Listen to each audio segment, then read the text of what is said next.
Esta semana se lleva a cabo uno de los eventos más importantes del año en la política estadounidense, la Convención Nacional Demócrata. En este encuentro se han dado cita personalidades distintas como los Obama, los Clinton, Jesse Jackson, Oprah Winfrey, entre otros. Todo esto para confirmar la candidatura presidencial de Kamala Harris, quien hace historia como la primera mujer negra y persona de ascendencia del sur de Asia en liderar un partido político importante en los Estados Unidos. Junto a ella, el gobernador de Minnesota, Tim Walz, ha sido seleccionado como el candidato a la vicepresidencia.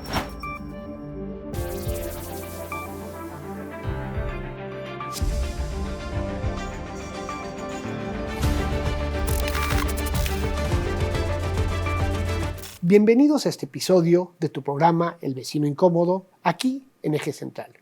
Yo soy Juan de Dios Vázquez y en esta ocasión veremos qué ha pasado durante estos 3 días de convención y lo que significa tanto para el futuro del Partido Demócrata como, por supuesto, para la política global. Para ayudarnos a desentrañar todos estos temas, tenemos el honor de contar en el estudio con Krishna Regner, exrepresentante del Partido Demócrata de los Estados Unidos y México y asesor política. Con él veremos qué ha pasado tanto en la designación de Harris y Walz como qué podemos esperar en los próximos meses hasta la elección del 4 de noviembre. Grisha, muchísimas gracias por estar aquí con nosotros. Un gusto estar aquí contigo, Juan. ¿Cómo estás? Pues bien, mira, han sido 3 días, ¿no?, muy interesantes de la convención. La convención pasada nos tocó durante la pandemia. Entonces no hubo realmente una convención, ¿no? Fue simplemente algunos discursos. Así es. Y la anterior fue en el 2016 en Filadelfia. Correcto. Pero había como también un sentido un poco diferente el que se siente ahora, ¿no? Era un sentido más divisorio. Hubo ciertas protestas de la gente de Bernie Sanders, ¿no? Hubo abucheos y demás. Y parecería que en esta convención del 2024 en Chicago hay otro ambiente, ¿no? Hay otro sentir. ¿Cómo lo has visto tú? Sí, sin duda. Es un sentir mucho más jovial, de emoción, de alegría. Y creo que el contraste también es fuerte porque cuando todavía estaba Biden como candidato a la presidencia, pues teníamos todos los que comulgamos con el Partido Demócrata un cierto sentido de pésame, de oscuridad, de que las cosas pues ya no había nada que pudiéramos hacer, que Trump definitivamente iba a ganar. Cuando Kamala toma, cuando Biden decide de bajarse de la postulación de ser candidato y llega Kamala, pues nos cambia la vida completamente a todos. Y eso es lo que estás viendo en la convención. Es una energía, una felicidad, una alegría que no se había visto en muchas convenciones demócratas justamente por estas fricciones internas de las que estás comentando. La verdad es que estamos muy contentos. Muy bien, y también Kamala obviamente pues es el personaje central, ¿no? Pero también tenemos a Tim Walz que ha llegado ahorita como también un aire fresco, ¿no?, a la campaña. Y en cierta forma es un contraste a lo que sería J.D. Vance y el mismo Trump, ¿no?, con otro tipo o sea, Obama creo que hace unos días bromeó, ¿no?, que las camisetas de pana que lleva o de leñador, que son... Salían de su closet. Exacto, que salían de su closet. Y es como no sé, hombre blanco, heterosexual, cisgénero. Exacto. Y conservador, pero al mismo tiempo como mucho más conciliador. Entonces es interesante, ¿no? Porque tienes esta figura de Kamala, que es una figura de una feminidad diferente a la que sería la de Hillary Clinton, pero por otro lado tienes a Tim Walz, ¿no?, que también ha llegado a refrescar un poquito al partido. No, y claramente Walz fue la decisión correcta por múltiples razones. Tú viste también hace unos días el discurso de Shapiro, que bien habló, con qué seguridad. Sí. Muchos de nosotros incluso pensamos todavía que él debió quizás haber sido a quien eligió Kamala como vicepresidente, como su compañero de ticket, como le decimos. Tuvo muchas opciones. La verdad es que Mark Kelly era muy buena opción también. Había por ahí otras mujeres, personas de minoría. El mismo Buttigieg, que también lo vimos hablar en la convención y es una persona muy capaz que asienta a cualquier entrevistador de Fox News y lo deja callado.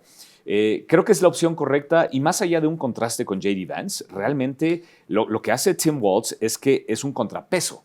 ¿Por qué? Porque ella pudo haber escogido a alguien, insisto, de minoría, de una clase protegida, como decir LGBTQ, y una mujer, y sin embargo no lo hizo porque sería demasiado para el público americano, incluso los demócratas, el de tener dos personas que no sean blanco, heterosexual, cisgénero y además de la parte media. Claro. Lo que hizo fue escoger a la persona que mejor podría contrarrestar el efecto que podría tener J.D. Vance al hablar con las personas del Rust Belt, de la parte media de Estados Unidos, del Midwest, y en ese sentido creo que lo hizo muy bien. Muy bien. Ahora, los temas que se han tocado en la convención, ¿no? A veces es interesante porque no es tanto los temas que sí se han tocado y obviamente las convenciones siempre es una cuestión de unidad, menos la republicana pasada que era un poco el discurso de Trump, que fue muy curioso, ¿no? Porque la convención republicana, que fue justo después del atentado, llegó muy fortalecido Trump, y se pensaba que quizás iba a ser un discurso muy conciliador, y fue lo contrario, ¿no? Fue un discurso completamente divisorio de lo que serían las dos fracciones. Y aquí lo que es más normal en el Partido Demócrata es un partido que es un discurso mucho más conciliador, mucho más de esperanza y demás. Pero hay ciertos temas que no se han tocado, y a veces es importante no lo que se toca, sino lo que no se ha tocado. Y uno de esos temas que es un tema principal para México es el tema de la inmigración. Correcto. Que es un tema de la política que para nosotros es sumamente importante. En la plataforma republicana es bastante claro lo que quiere hacer Donald Trump. Él habla de una deportación masiva, como la que hubo en los 50 con este programa que se llamaba los espaldas mojadas, los wetbacks. Pero en el Partido Demócrata es un poquito más ambiguo. Es más ambiguo, y tanto así que no se está tocando en la convención. No sé si pudieras comentar un poquito de eso. Claro. Con gusto. A ver, hay dos temas que en efecto no se han tocado ni por la superficie. Uno es el tema del fentanilo, sí, que de alguna manera México está involucrado. El otro es el tema de la migración. Los dos van de la mano, y sin duda los republicanos han entendido que siempre el meter miedo, el meter la expectativa de que algo va a salir muy mal si ganan los demócratas, es como ellos se manejan, y por eso lo han hablado tanto. En el caso de los demócratas, como bien dices, son mucho más conciliadores, son mucho más de no, lo vamos a llevar la fiesta tranquila, a pesar de que se deportaron igual número de mexicanos o más que en las administraciones republicanas. La diferencia es a quién deportan. Los republicanos hicieron redadas con familias que llevaban ya generaciones en Estados Unidos contribuyendo a la economía y que no eran de ninguna manera pues, personas que hicieran el mal.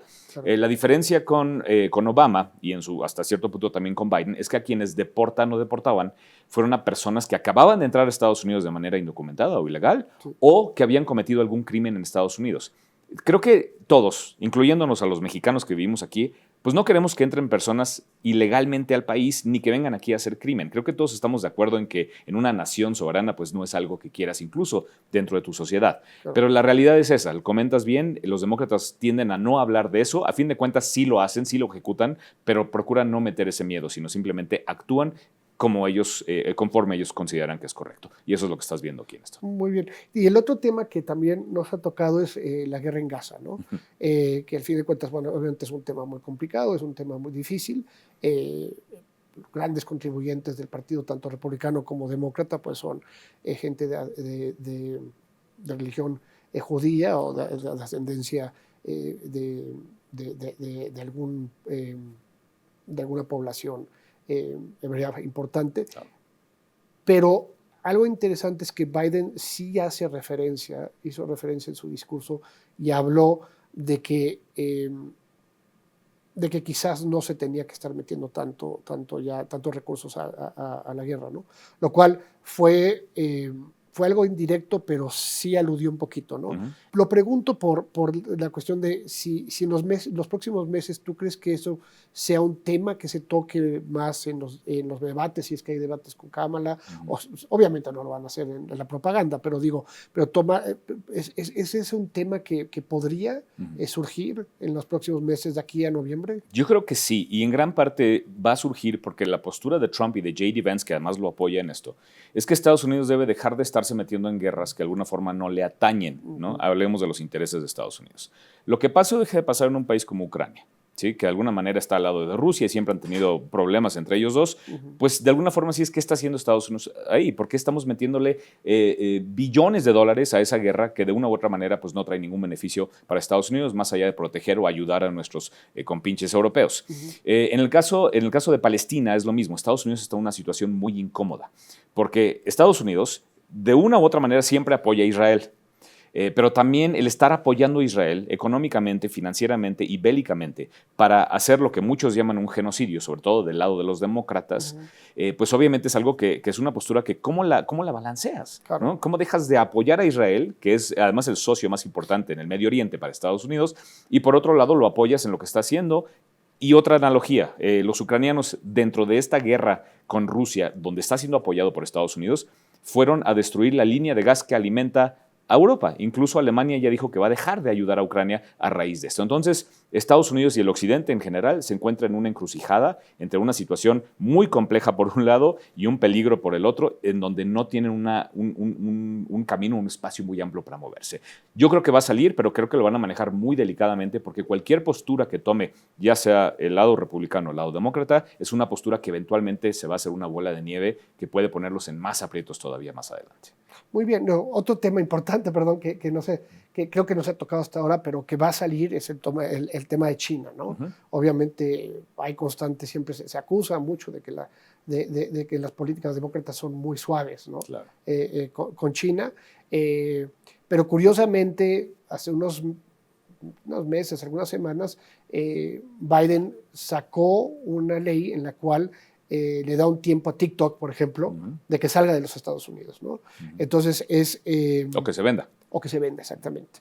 Entonces es una posición bastante fuerte ante China, pero al mismo tiempo es una posición que lo aleja o que lo pone, que lo enfrenta, vamos a decir, a la generación Z, ¿no?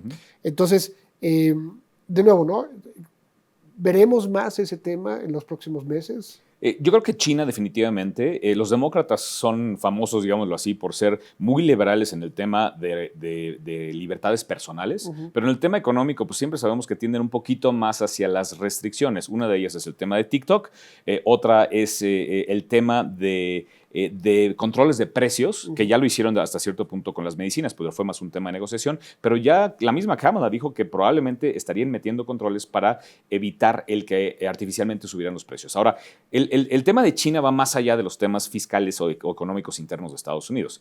Incluso nos va a llegar aquí en México, porque México, ¿qué pasa? La balanza comercial entre los dos países a raíz del TEMEC, pues beneficia mucho más a México que a Estados Unidos. Entonces, claro, ¿qué pasa? Nosotros sacamos mucho más beneficio de eso y nos volteamos y con ese dinero que ganamos le compramos cosas a China baratas. En una relación comercial de amistad entre Estados Unidos y México, eso no es lo que se hace. Claro. México, en principio, debería estar tomando esa ganancia y reinvertir o al menos comprarle más productos a los Estados Unidos. Pero no, se voltea a quien alimenta es a China. Entonces, China hasta cierto punto se da cuenta de esto, ha llenado un poco el vacío que ha dejado Estados Unidos en México. Lo vemos con la cantidad de coches chinos que tenemos aquí en las calles y el hecho de que incluso Build Your Dreams o BYD ya está pensando en establecer una planta aquí y el impulso de alguna manera inmediato de Estados Unidos fue, pues entonces subimos aranceles a los coches chinos. Entonces creo que este tema, esta fricción entre México en medio, China, obviamente Estados Unidos y la guerra comercial que ya se estableció alrededor del mundo, es algo que va a salir una y otra vez. Y esto le permite hasta cierto punto a los demócratas hacer lo que hacen también, que es de alguna forma pretender controlar lo que pasa con la economía y con la industria privada. Sí, bueno, China creo que es el segundo comprador, ¿no?, de bienes chinos en el mundo, ¿no? Entonces, no quiero, pero me parece que son $1,000 millones de dólares lo que se gasta en productos chinos en los últimos 10 años, una cosa así. Eso es una locura. Pero bueno, la cuestión es, y esto lo toco por lo que comentas. Entonces, hablando de México, ¿qué le convendría a México más? ¿Una presidencia de Trump o una presidencia de Kamala? Obviamente a la presidenta electa Sheinbaum le conviene más Kamala por la cuestión de las energías verdes y demás. Exacto. Pero a México como tal, como país, ¿qué le convendría más? Mira, esa pregunta tiene dos vertientes. Una es la parte económica y la relación comercial entre los dos países trasciende quién está en la Casa Blanca o en Palacio Nacional. Eso siempre ha sido el caso. Vamos a seguir vendiendo productos, comprando, y a menos de que cierren la frontera como alguna vez se hizo en Texas, porque el gobernador Abbott pues, nos odia. Pero fuera de eso, realmente la relación comercial y el intercambio de productos y servicios va a continuar. Cuando preguntas qué le conviene más a México, hay una suposición ahí dentro en esa pregunta, que es que los mexicanos de alguna forma somos homogéneos, que hay solo un tipo de mexicano. La realidad es que no. Hay ahorita muy divididos dos clases de mexicanos, los que están con Claudia Sheinbaum y la Regeneración la Morena, y los que no están con ellos. La clase media baja y la clase media alta y alta. Son dos grupos completamente diferentes. Si tú me preguntas qué le conviene más a la clase baja, a la clase media baja, social, económicamente hablando, pues seguramente les convendrá más que ganen los demócratas.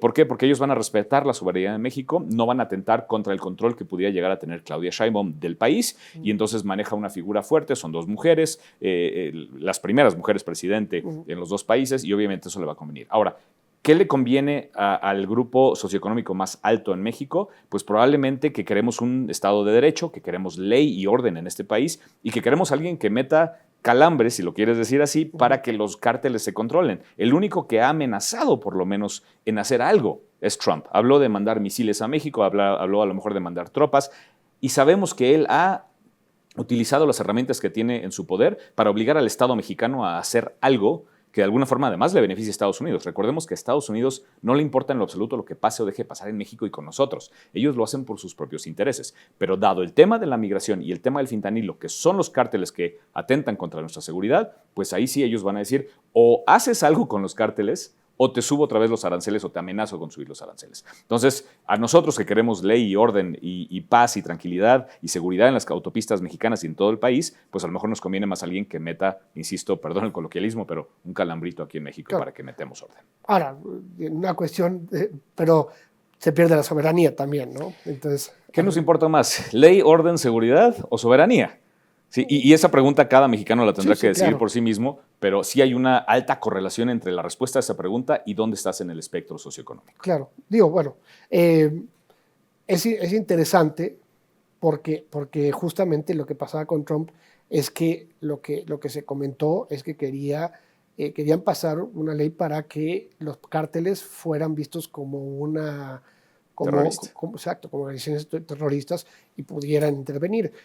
Como dices tú, cada mexicano, para mí soberanía es más importante, para ti puede ser orden, ¿no? Correcto. Pero digo, también aquí lo que es interesante es que ahora mismo con la detención del Mayo Zambrano, también eso cambió, ¿no? El Mayo Zambrano cambió un poquito, porque ahora, digo, el discurso que está manejando Kel Salazar y demás es que Estados Unidos no sabía, pero digo, si asumimos que sí, entonces lo que está diciendo es que a través de una negociación también se puede acabar con los cárteles y no tiene que haber una intervención fuerte, ¿no?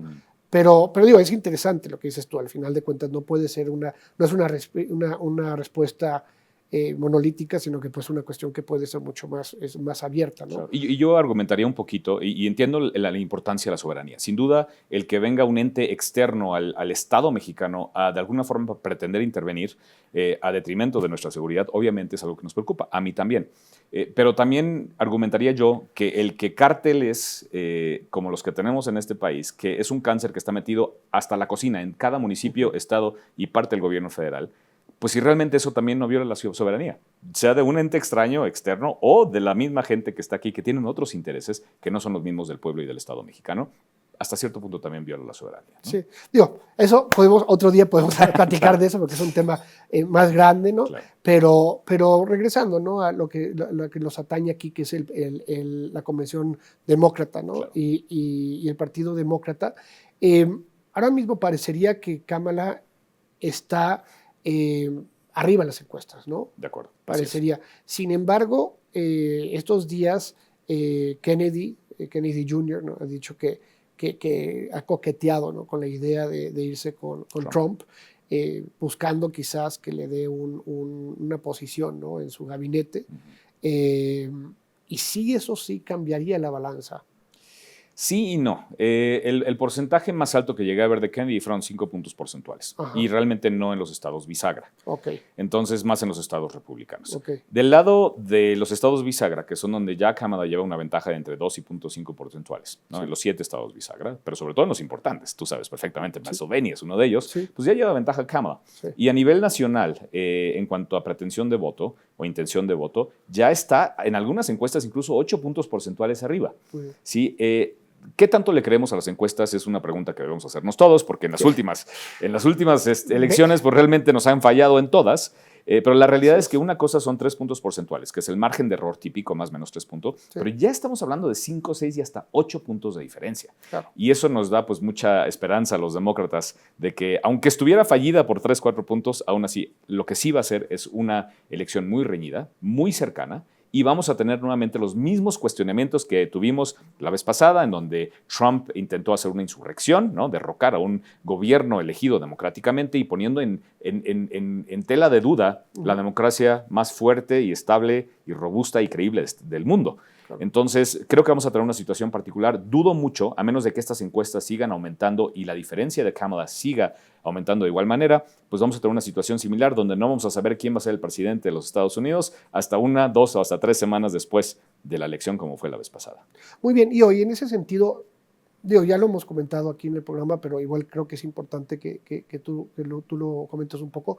La elección en Estados Unidos es muy diferente a la elección en México, ¿no? El voto popular, puedes ganar el voto popular como ganó Hillary Clinton, y sin embargo perder lo que sería el voto electoral, ¿no? Correcto. Entonces, digo, como dices tú, las encuestas al final de cuentas ya a veces es mejor creer lo contrario, ¿no? Pero, Sí. pero lo que yo he visto en algunos programas, de nuevo, ¿no? Programas de CNN y demás que tienen tendencia demócrata, pero hablan de que es posible que haya una victoria parecida a la que hubo en Obama, ¿no? Que estamos hablando de que pueden ganar más de 300 y pico votos electorales. Correcto. Entonces, si ese fuese el caso, ¿no? Asumamos que ese es el caso, entonces no tendría muchos argumentos Trump ahí, ¿no? Sí, definitivamente sí. A ver, se necesitan 270 votos para ganar el colegio electoral. Sí. Recordemos que en Estados Unidos, como bien dices, no es una democracia directa. Los gringos eligen a alguien que va a votar por el presidente y esto es como debe funcionar porque si no fuera el caso del colegio electoral, siempre ganaríamos los demócratas, siempre. Sí. ¿Sí? Porque la mayoría de la población está en centros urbanos que tienden a ser demócratas. Sin duda, si no quedan o si alguien pasa los 270 por un par de puntos, se va a prestar a este tipo de cuestionamientos. Si alguien pasa los 300 votos del colegio electoral, pues creo que va más allá de cualquier duda que pudiera interponer Trump y pues ahora sí se va a tener que callar e irse sin su insurrección y sin su gobierno. Muy bien, excelente. Y bueno, ya por último, ¿qué nos espera de estos próximos que son? Estamos en 70 días. 70 días. ¿Qué nos queda? ¿Cómo va a ser la campaña? Obviamente no lo sabemos, pero ¿cómo tú verías los próximos 70 días? Tanto de los demócratas como de los republicanos. Claro. Los republicanos no van a salir de la constante cantaleta que tienen hasta ahora, que no saben por dónde pegarle a Kamala. ¿Sí? Intentaron pegarle porque era mujer, que porque era minoría. Obviamente eso les sale peor todavía a los republicanos. Una mujer de gatos, ¿no? Sí, exacto. Una como le dicen, DEI, ¿no? Sí. Es diversidad, equidad e inclusión. Sí. Y que de alguna manera trataron de pegarle por ahí, pero no pueden, porque eso muestra que en efecto los republicanos son homofóbicos, son misóginos, son racistas, son xenofóbicos, ¿no? Sí. Entonces no pueden hacerlo por ahí. Claro. Y como toda la campaña estuvo formada alrededor de Biden y que era una persona ya senil que no debería estar ahí, pues ahora resulta que el senil es Trump. ¿Qué pasa? Que Trump va a seguir pegándole de alguna manera a los demócratas de la misma forma que lo ha hecho hasta ahora. Es cómo se atrevieron a cambiar en el último momento. Eso fue una jugada falsa. Ahí se ve la falsedad de los demócratas y cómo juegan chueco. Claro. Y yo creo que se van a seguir por ese tema, además del tema de la seguridad, de la migración y el tema del fentanilo. Los demócratas van a, creo yo, seguir con esta jovialidad. Obviamente los debates van a marcar mucho. Digo, a fin de cuentas, fue un debate el que bajó a Biden de la elección. Sí. Y un debate es una cosa muy precaria. Ahora, debatir a Donald Trump, Kamala Harris, pues Kamala es una persona que sabe desenvolverse, sabe hablar bien, aunque ella no improvisa. ¿sí? Trump, donde brilla, es cuando improvisa, cuando habla del alma y del corazón y de lo que se le ocurre en el momento, y eso es lo que de alguna forma cae bien. Kamala es mucho más robótica, mucho más estructurada, de alguna forma parecida a Claudia Sheinbaum, ¿no? Habla con el mismo tono, con el mismo estilo, pero sin duda una actitud mucho más jovial. Y la mayoría de los americanos les gusta que las cosas sean buenas y felices. Entonces, cuando llega Trump con este odio constante, con escupir de alguna forma veneno como una víbora, pues eso cae mal en general, y creo que los únicos estados que importan, esto es clarísimo, pues son los estados bisagra, y se van a concentrar en esos estados. Los demás, los que son demócratas van a ser demócratas, California, los que son republicanos van a ser republicanos, Texas, y ahí no hay nada que hacer. Pero en los 7 que importan, que son los que van a definir, pues son los que van a estar viendo muy cercanamente, convenciéndolos de que a fin de cuentas lo que importa en Estados Unidos es la economía, es que la inflación baje, es que pues el tema de la guerra va a ser muy sensible, obviamente, y sin duda tiene que salir en algún momento el tema del fentanilo y la inmigración. Y para serte honesto, no sé cómo lo va a manejar Kamala, porque hasta ahora el partido y la plataforma simplemente no han hecho mención sobre este tema. ¿Y cuántos debates más hay? Me parece que son 2 más. Sí, porque digo, como hubo uno y ya eso como que cambió todo, ¿no? Un poquito. Pero el interesante va a ser el que va a venir en octubre, que es justamente el de J.D. Vance y el de Walz, porque son 2 hombres que vienen del mismo lugar, tienen la misma historia, los 2 fueron militares, uno de ellos fue educador y además coach de béisbol. Pues la verdad es que tienen mucho en común. No sé en qué se van a pelear si vienen del mismo lugar, ¿sí? Ese va a ser más interesante, creo yo, que el de Kamala y el de Trump. Pues ya sabemos qué esperar de Kamala y Trump, pero de Walz y de J.D. Vance, ese va a marcar por mucho lo que pase desde octubre hasta el 5 de noviembre. Pues bueno, pues muchísimas gracias por acompañarnos. Estar aquí. Un placer. Seguramente nos vamos a ver más seguido estos 70 días. Encantado. Muchísimas gracias por estar aquí. Gracias a ti, Juan. Un gusto estar aquí. Un gusto. Y muchísimas gracias a todas y todos por acompañarnos en este episodio de Eje Central. Los espero la próxima semana. Muchísimas gracias.